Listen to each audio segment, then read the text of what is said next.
Di tengah isu corona, kita patut berbela-sungkawa atas meninggalnya ibunda dari Presiden Joko Widodo. Semoga almarhumah bisa diterima di sisi Allah Subhanahu wa taala, ditempatkan di tempat terbaik. Nah, buat teman-teman sekalian yang sudah memasuki hari yang cukup panjang ya, sudah lebih dari sekitar 1 minggu kita WFH di rumah, ada banyak hal yang sebenarnya harus kita soroti. Pertama, kalau saya ingin mengajak teman-teman sekalian, paling nggak kita harus terus mengupdate ya berita-berita yang ada di luar.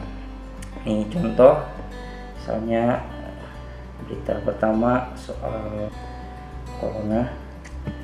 Saat ini posisinya telah terjadi di 198 negara di dunia ya, dimana 471.035 kasus terjadi di dunia, di mana 21.000 diantaranya telah meninggal dunia. Nah, dari sisi yang sembuh memang sudah cukup banyak ya, ada sekitar 114.000. Nah, di Indonesia sendiri kemarin, karena hari ini belum ada rilis barunya ya, kemarin itu bertambah 105 kasus.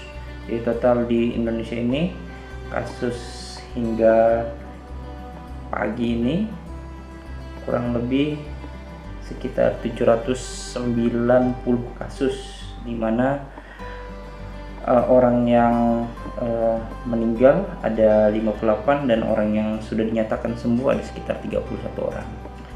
Nah, hal yang perlu kita lakukan adalah bahwa sampai detik ini pemerintah sudah mulai mengencangkan strateginya.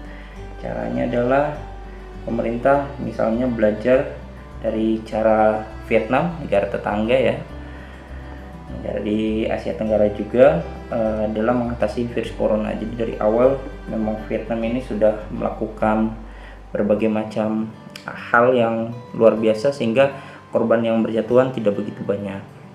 Nah, kemudian juga kita bisa melihat kemarin APD yang disiapkan itu sudah disebarkan ke seluruh Indonesia, karena posisinya saat ini lebih dari 20 provinsi di Indonesia sudah terkena dampak virus corona, di mana di masing-masing wilayah itu sudah ada yang positif ya. Nah, kemudian terkait dengan situasi seperti ini, kita melihat ya bahwa pastinya dampak ekonomi itu akan sangat signifikan. Nah, hal ini terlihat dari harga dolar yang melambung tinggi ya Cin ya, dimana harga dolar ini telah menyentuh angka sekitar 16.000 lebih. Nah, kayak gitu. Nah, ini kondisinya memang berbeda dengan tahun 98, tapi angkanya hampir mencapai ya, hampir mencapai 18.000. Ini udah 16 ribuan ya. Semoga kita berharap ya pemerintah bisa melakukan kebijakan ekonomi yang kemudian bisa mendongkrak nilai tukar rupiah. Terus kemudian di saat yang bersamaan, karena kita tahu ya pelemahan ekonomi terjadi bukan hanya di Indonesia tapi di seluruh dunia. Nah, orang-orang yang kemudian memiliki kelebihan uang, mereka itu cenderung berinvestasi ke emas yang disebut sebagai safe haven ya. Jadi karena dunia penuh dengan ketidakpastian, ekonomi mengalami perlambatan, orang-orang cenderung lari ke emas, dan di sinilah kita melihat harga emas itu naik melonjak sangat tinggi, luar biasa sekali, bahkan sudah mencapai ke angka tertinggi dalam sejarah Antam ya. Kita melihat ada sekitar 919.000 per gram ya dijualnya. Ini luar biasa sekali, harga yang sangat mahal. Nah, isu virus corona COVID-19 ini juga berdampak banyak ya, tentunya bukan hanya sektor ekonomi saja, melainkan juga ke sektor pendidikan.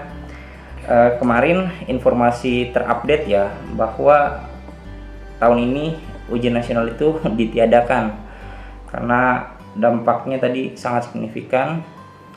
Nah, oleh karena itu dana ujian nasional menurut Menteri itu bisa dialihkan, ada sekitar 400 miliar mau dialihkan ke sektor penanganan COVID-19. Itu juga menjadi isu yang menarik untuk disimak.